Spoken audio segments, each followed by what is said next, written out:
A year since the worst racist riots the UK has seen in recent memory. And now, scenes like this are unfolding again.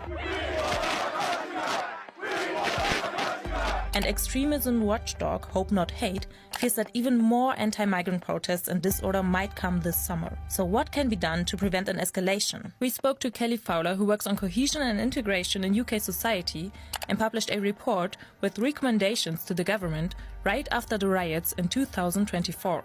All too often, the action only takes place after a shock or a crisis event, as we saw last summer. We need to see longer-term thinking and strategic investment in this work.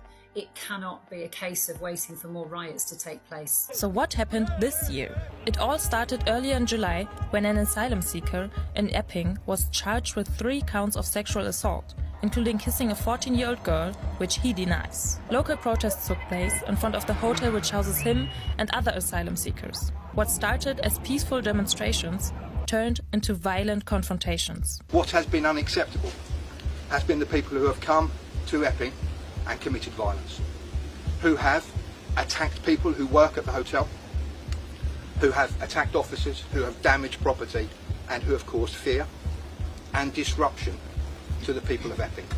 That is not tolerable. There's a strong presence of individuals from known far-right groups who have been orchestrating some of this activity online and have encouraged people to go along. Unrest has spread to other locations in the UK, with counter-demonstrations also taking place. All this strongly resembles the situation last year, when the murder of 3 young girls triggered violence and disorder in over 20 locations. False information about the attacker being an immigrant circulated on social media. Far-right mobs targeted mosques and hotels housing asylum seekers. Hope Not Hate identifies a pattern.